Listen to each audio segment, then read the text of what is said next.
이번 주에 읽을 성경책은 세 권입니다. 에스라, 느헤미야, 에스더.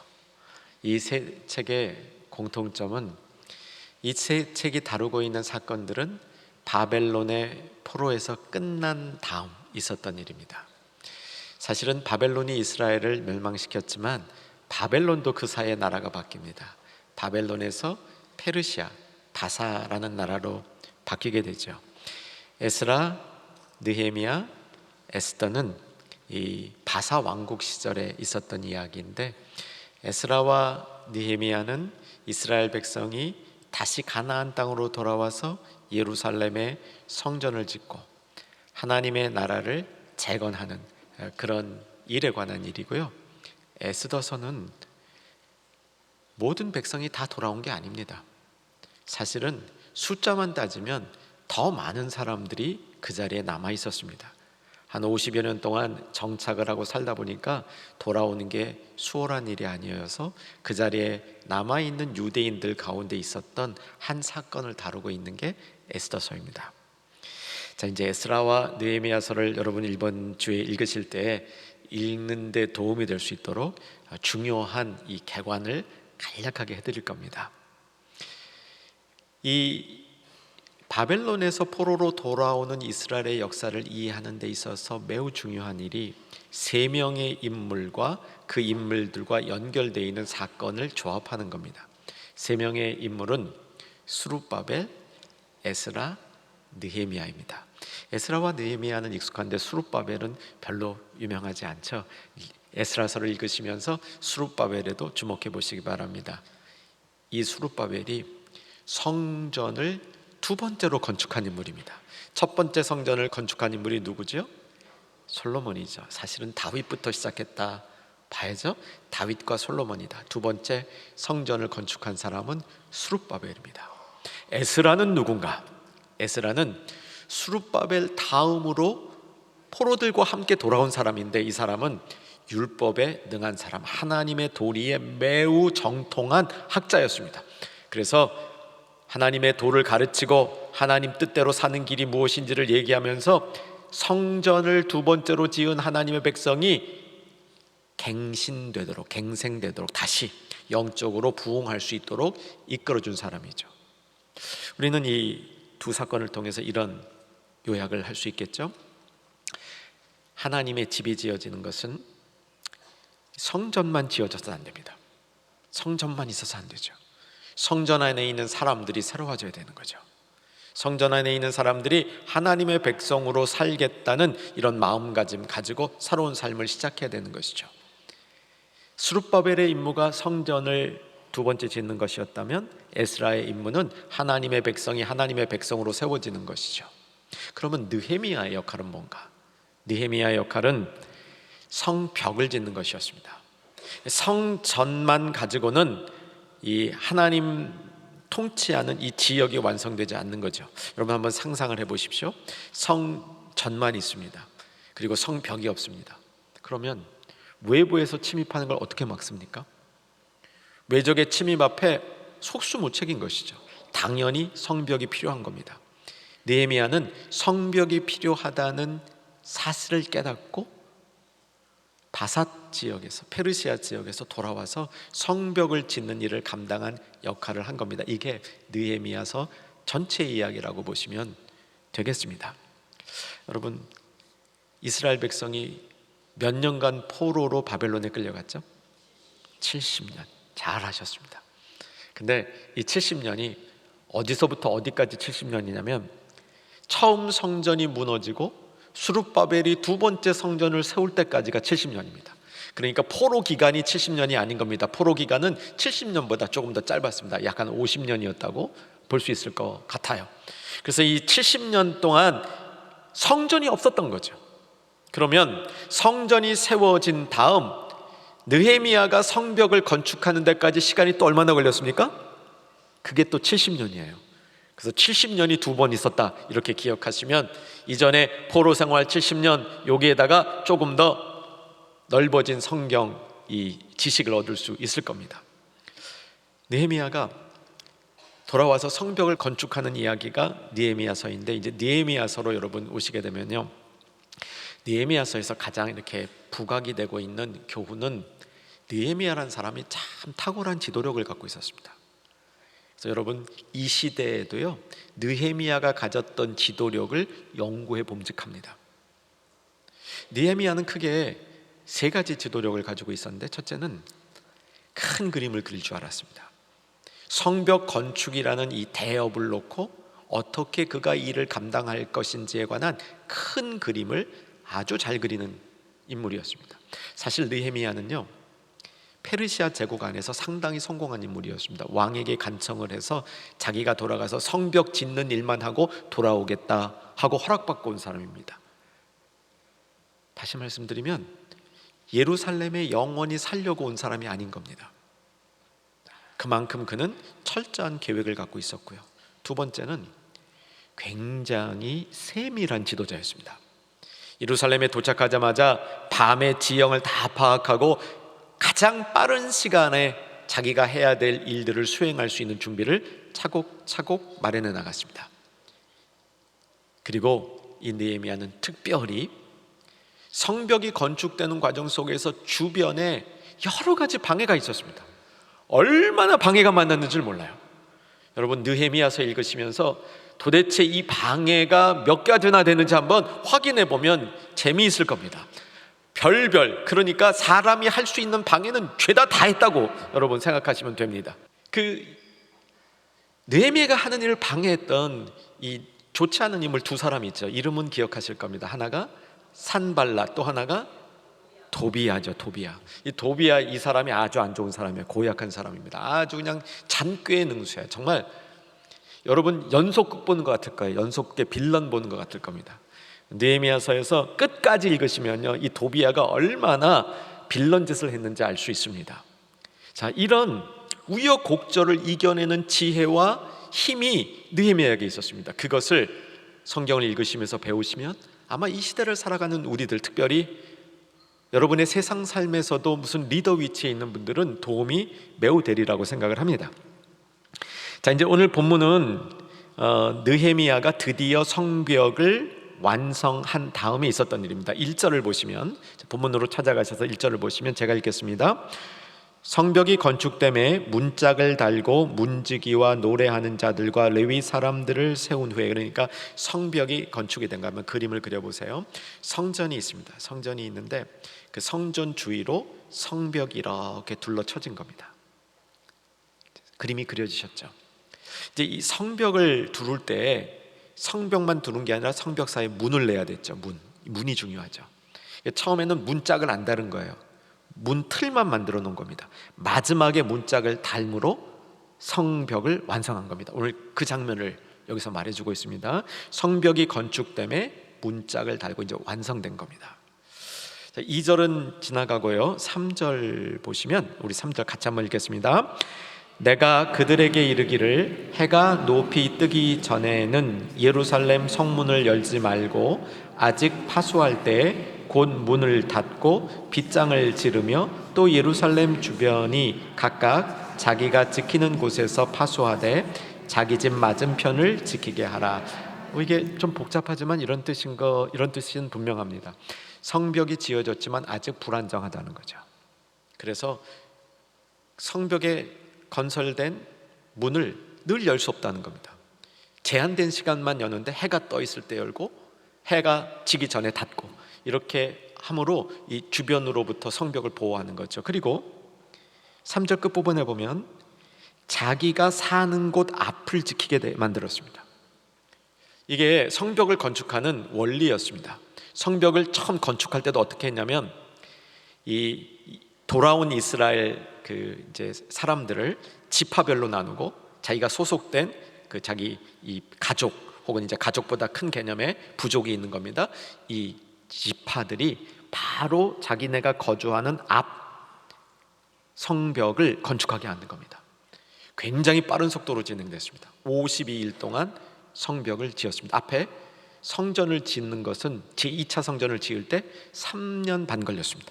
그런데 성벽은 52일 만에 착착착, 이게 느헤미야의 리더십입니다. 조금만 더 설명을 해드리면요, 시계를 한번 상상해 보십시오. 시계 중에 한시 방향을 생각해 보십시오. 성벽 건축은 한시 방향부터 시작됐습니다. 한시 방향에서 거꾸로, 시계 거꾸로 1시, 12시, 11시 거꾸로 척척척척. 그러니까 1시간마다 그 앞을, 성벽 앞에 사는 사람들이 짓고 빠지면 다른 사람이 또 짓고 빠지고, 이렇게 해서 성벽을 완성했다는 겁니다. 자, 이렇게 성벽을 건축하고 났는데 여전히 이 성벽 건축은 불안정했습니다. 4절을 한번 보시기 바랍니다. 4절. 그 성읍은 광대하고 그 주민은 많아요, 적어요? 적으니 가옥은 미처 건축하지 못하였음이라. 성벽 먼저 건축하고요, 가옥은 나중에 건축한 겁니다. 왜? 포호가 돼야 그 뒤에, 그 안쪽에 가정을 만들 수 있는 거죠. 자, 이렇게 성전과 성벽이 완성됐습니다. 그런데 여러분, 에스라서를 내일부터 읽으시게 되는데, 에스라서를 읽으실 때 이 부분 꼭 한번 이렇게 주의 깊게 읽으시면 좋아요. 에스라서에서 수룹바벨이 이제 성전을 지었잖아요. 이 성전을 지었는데 이 성전이 이전 솔로몬이 지은 성전에 비하면 규모가 매우 작았습니다. 그래서 이전 솔로몬 성전을 알고 있었던 나이 든 사람들이 볼 때에는 애처로웠어요. 그런데 이전 솔로몬 성전을 보지 못했던 젊은이들이 볼 때는 즐거웠습니다. 그래서 성전이 건축되니까 울음이 터져 나왔는데 두 종류의 다른 울음이 터져 나왔어요. 나이 드신 분들은 안타까워서 울었고 젊은이들은 좋아서 울었습니다. 그런데 성경이 뭐라고 기록한지 아세요? 멀리서 들으니까 두 소리가 섞여서 어느 소리가 어느 소리인지 몰랐더라, 이렇게 돼 있어요. 여러분, 이 장면을 한번 읽으시면서 한번 나름대로 묵상을 해보시기 바랍니다. 이게 도대체 무엇을 의미하는 것인가? 어쨌든 성전은 지어졌는데 왜소했습니다. 그래서 넓은 의미의 성벽이 쳐져야 했습니다. 성벽이 쳐지는 의미가 뭐냐면 하나님의 지경이 작은 성전에 국한된 게 아니고 넓은 성벽처럼 넓어졌다, 이런 뜻입니다. 사랑하는 여러분, 이 시대에 성벽은 저와 여러분이 아닐까 생각해 봅니다. 저와 여러분이 성벽이 되어서 하나님의 지경을 넓히는 일을 감당하는 것이 이 시대에 성벽을 쌓은 느헤미야의 마음이 이루어지는 것이다, 저는 이렇게 생각해 봅니다. 사실 통독을 하면서 저도 굉장히 많은 은혜와 생각의 지경이 넓혀지고 있습니다. 여러분도 그러리라고 제가 그렇게 믿어도 되겠죠?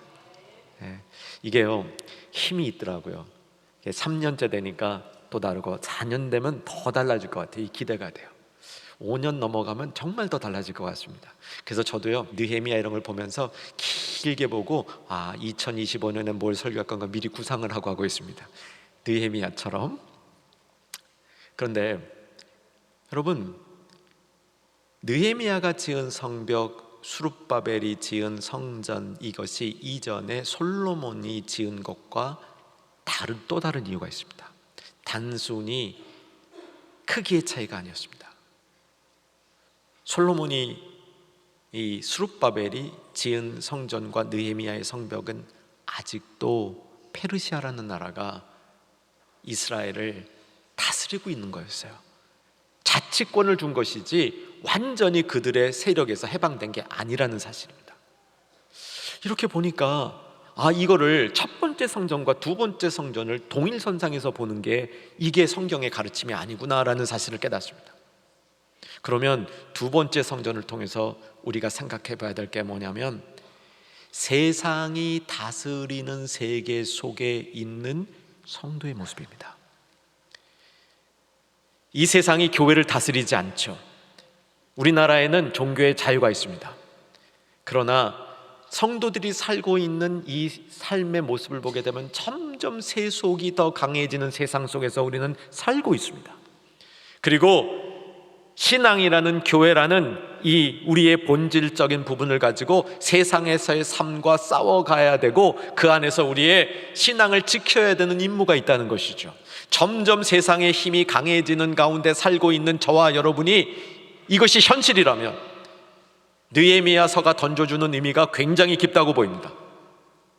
페르시아가 아직 세상을 점령하고 있는 그 시대 속에 그 안에서 성전을 짓고, 비록 전에 비해서 적은 규모의 성전을 지었지만 성벽의 확장을 통해서 하나님의 통치를 넓혀가려는 느헤미야의 계획 속에서 우리는 이 시대를 살아가는 성도들의 필요한 교훈을 꼭 배울 수 있으리라고 확신합니다.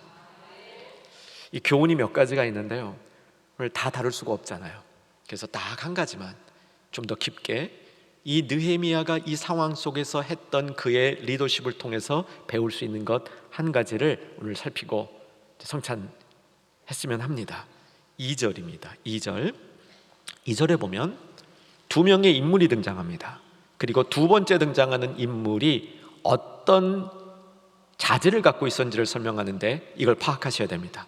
읽으면서 파악하십시다. 읽겠습니다. 내 아우 하나니와 영문의 관원 하나냐가 함께 예루살렘을 다스리게 하였는데, 하나냐는 충성스러운 사람이요 하나님을 경외함이 무리 중에서 뛰어난 자라. 하나니와 하나냐, 하나니는 느헤미야의 동생이었죠. 하나냐는 어떤 인물이라고 얘기합니까? 충성스러운 사람, 하나님을 경외하는데 그것이 다른 사람보다 뛰어난 사람, 하나님을 경외하는 일에 뛰어남으로 느헤미야가 이들을 새로운 리더로 세운 겁니다. 오늘이 어린이 주일입니다.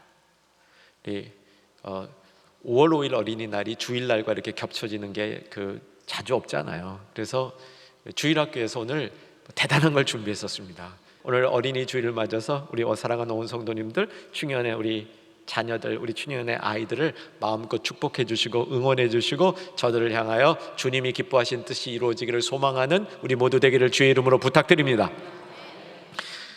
느헤미야는 자기는 잠시 성벽을 건축하고 떠나야 되는 상황이었습니다. 하나님의 집을 건축하는 것은 눈에 보이는 성전, 눈에 보이는 성벽만이 아니라 그 안에 거주할 사람들을 세우는 일이었죠. 에스라가 그 일을 감당했다고 말씀드렸습니다. 느헤미야도 남아 있었다면 그 일을 감당했을 테인데 자신은 왕의 부르심을 받아 다시 페르시아로 돌아갈 수밖에 없었고, 페르시아로 돌아가서 그 자리를 지키는 것이 오히려 유대인들에게 유익한 것이라고 판단했으리라 생각이 듭니다. 그래서 그는 돌아가면서 자신을 뒤이을 인물들을 세우는데, 하나는 자기 동생이었고요, 또 한 명이 하나냐였습니다. 이 하나냐가 어떤 사람이었다고요? 충성스러운 사람, 그리고 하나님을 경외하는 일로 뛰어난 사람. 저는 우리 충현의 다음 세대, 우리 충현 주일학교, 교회학교 어린이들이 하나냐와 같이 세워지기를 주 안에서 소망합니다. 충성스럽고 하나님을 경외하는 일에 뛰어난 사람. 세상 지식에 뛰어난 거 감사하죠. 건강한 거 감사합니다. 다른 예술적인 재능이 있는 거 감사합니다. 그런데 하나님을 경외하는 자 가운데 뛰어난 자, 우리 다음 세대가 이런 모습으로 세워지는데 우리의 마음이 조금 더 들여질 수 있기를 바랍니다. 아울러서 이번에 피택 교육을 받고 있는 새로운 임직 후보자들이 또한 하나냐와 같은 인물 되기를 소망합니다. 여기 우리 모두가 사실 하나냐와 같이 돼야 되겠죠. 충성스럽고 경외함이 뛰어난 자. 여러분, 이 시간에 여러분 자녀들이 그렇게 되기를 마음속으로 한 번 더 소망하시는 이 시간 될 수 있기를 바랍니다. 충성스럽다는 건 무슨 말이며, 하나님을 경외한 자의 모습은 어떤 것일까? 우리가 그냥 그려지죠. 마음에 이렇게 이런 어떤 모습인지 방향이 잡히는데 조금만 더 구체적으로 살펴보겠습니다. 충성스럽다, 하나님을 경외한다, 이건 사실요 느헤미야 자신에 관한 이야기입니다. 느헤미야가 이런 사람이었습니다. 그래서 느헤미야의 뒤를 이을 인물도 충성스럽고 하나님을 경외하는 그런 사람, 이런 사람을 세운 것이지요. 충성스럽다, 이 말을 어원적으로 보면요, 이 충성스럽다의 히브리어는 에메트이란 말입니다. 한번 따라해 보실래요? 에메트입니다. 입력되셨죠? 네, 한 번만 더 할까요? 에메트. 이 에메트란 단어는 그냥 에메트로 외우시는 게 좋을 것 같아요. 이걸 우리말로 번역하려니까 여러 가지 단어로 여러 가지 우리말로 다르게 번역이 돼요. 그래서 그냥 차라리 에메트 이렇게 우리한테 입력시키는 게 좋은 것 같아요. 기본 의미가 진리입니다. 진리, 진실함. 진실하다 했을 때 에메트예요. 이게 히브리어에서 중요한 단어입니다. 저는 히브리어를 배울 때 이 단어를 초기에 배운 단어예요.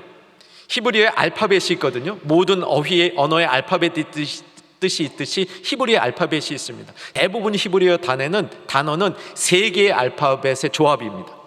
근데 에메트란 말은요, 에가 알파벳 중에 첫 번째, 메가 정가운데, 트가 맨 끝이에요.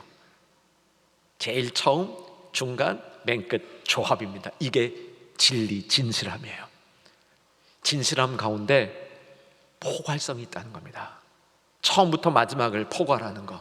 그리고 진실함 가운데 안정감이 있다는 겁니다. 시작, 중간, 끝, 안정감이 있다는 겁니다. 이렇게 진실함을 마음속에 이해해 두시면 좋겠습니다. 사랑하는 여러분, 저와 여러분 다 진실한 하나님의 사람 되십시다. 이게 충성스러운 사람인 거예요. 다윗을 설명할 때에 열왕기 3장 10절 말씀 전에 보았는데, 다윗을 성실과 공의와 정직한 마음 이렇게 얘기했는데, 성실이 에메트예요. 근데 거기서는 또 성실로 번역을 해요. 히스기야가 어떻게 하나님을 섬겼느냐 했을 때 얼마 전에 봤잖아요. 선과 정의와 진실함, 이것도 진실함이에요. 근데 이 진실함이 으뜸꼴입니다. 에메트는 그냥 1번이 진실함이라는 의미예요. 그런데 거기에 성실함도 있고 충성됨도 있는 겁니다. 우리가 충성되다 했을 때 진실이 없으면, 진리가 없으면 이 충성된 게 뭔가 빠진 겁니다. 그저 충성된 게 우직하게 하라는 일만 하는 게 아니란 뜻입니다. 여러분, 충성되다 그러고 어떤 때는 너무 막 또 하이가 돼가지고 업돼서 막 이러다가 또 어떤 때 푹 꺼져 있고, 이것도 충성된 게 아닙니다. 여러분, 충성된 사람을 의미할 때 에메트, 진실한 사람이라는 사실을 마음속에 담아두면 좋겠습니다. 우리 자녀들이 그렇게 되기를 소망하십시다. 하나님을 경외하는 자. 너무 성경에 많이 나오는 거예요. 하나님을 경외하는 자는 너무 많이 나와요. 진짜 많이 나옵니다. 다 찾아보기도 힘들 정도로 많이 나와요. 그래서 구약 성경에서 제일 먼저 하나님을 경외하는 자가 누구를 향하여 쓰였는가 찾아보면 창세기 22장 12절에 나옵니다. 자막 주시고요. 사자가 이르되 이 아이에게 손을 대지 말라. 아브라함 이야기죠. 아브라함이 이삭 바치는 이야기죠. 그에게 아무 일도 하지 말라. 내가 내 아들 독자까지도 내게 아끼지 아니하였으니. 자, 이제 같이 읽습니다. 시작. 내가 이제야 내가 하나님을 경외하는 줄 아노라. 내가 하나님을 경외하는 사람인 줄 아노라, 이 얘기예요. 번역이 그렇게 돼야 더 말끔합니다. 하나님을 경외하는 사람의 이 모델이 아브라함이었습니다. 사랑하는 여러분, 우리가 성벽을 이 땅 안에 이루어가는 우리들의 삶을 생각하면서 느헤미야가 꿈꾸었던 그 세계 가운데 충성스럽고 하나님을 경외하는 데 탁월한 사람들이 세워져서 완성되었지만 불안정한 성벽, 하나님의 집을 지어가는 일을 감당한 것처럼 이 시대에 저와 여러분이, 그리고 우리의 자녀들이 충성스럽고 하나님을 경외하는 가운데 뛰어난 사람들 되기를 주의 이름으로 축원합니다.